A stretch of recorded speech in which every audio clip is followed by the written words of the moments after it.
Hey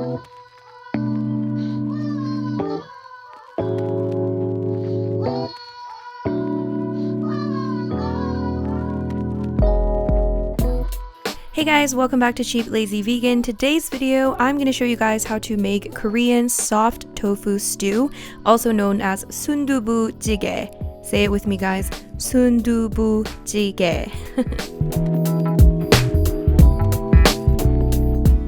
So this is what the stew looks like once it's finished. It is super easy to make. This is like pretty much the simplest recipe out there, but it is absolutely delicious. So let's get started with this video.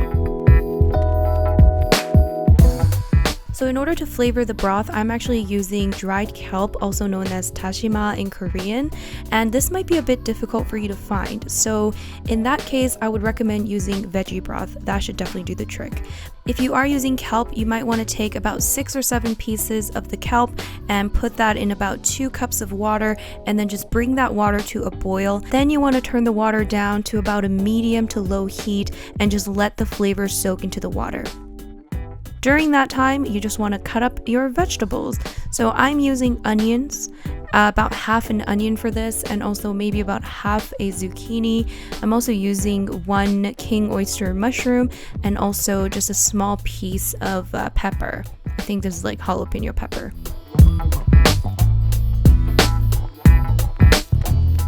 So you just want to chop everything into pretty small pieces. Now obviously it doesn't have to be perfect. Now everyone's gonna make fun of my chopping skills once again, but you know what? Just whatever, okay?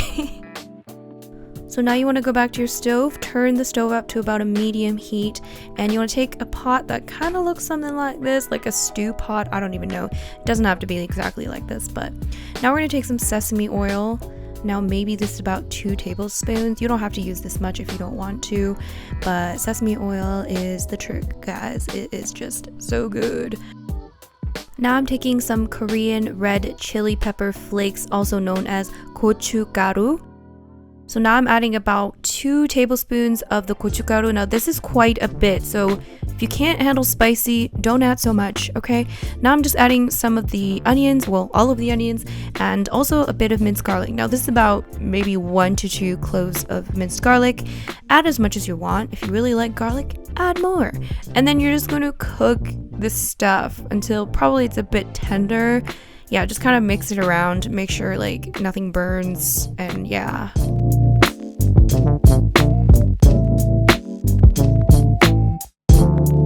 So once the onions are a bit tender, you're going to add the broth.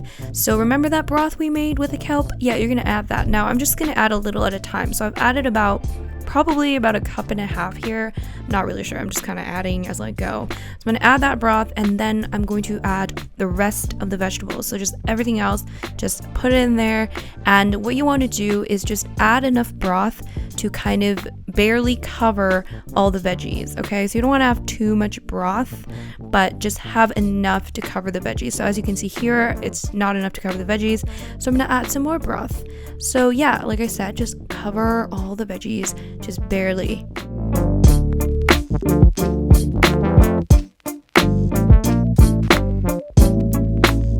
Okay guys, so this is the difficult part. Like, just listen up carefully. So you take a lid and you cover it, and then you just wait for it to cook. And the veggie, I know it was that hard, and I know I'm so funny. I don't even know how I deal with myself. Anyways, the veggie should cook maybe in like 5 to 10 minutes. While that's cooking, cut up some green onions to put on top. This is optional, but it's always nice to have green onions. So once the veggies have cooked, you're going to add the tofu. Now I'm using this sun tofu, which is basically extra soft tofu, but you can use soft tofu, you can use whatever you can find, totally up to you. But yeah, I'm using this stuff, and like, look at this. I don't know why, but it's like so satisfying to like squeeze tofu out of this packaging. I don't know, I'm weird, don't judge me.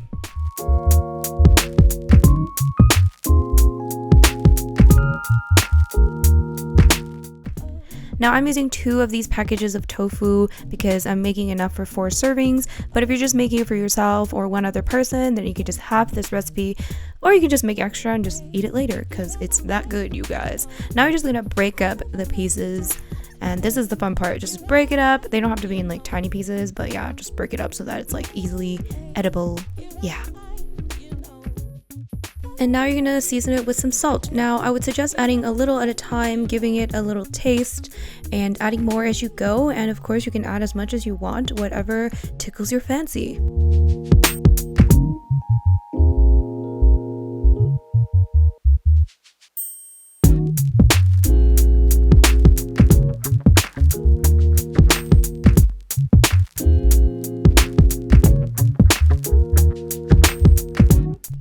And last but not least, we are going to top everything with some green onions, and you are pretty much finished. Now you can take some pictures and enjoy this with a bowl of rice, which is what I like to enjoy it with. You can eat it on its own, whatever you want. It's totally up to you, like I always say. Anyways, thank you so much for watching, you guys. I really hope you guys enjoyed this, and I hope you try this at home.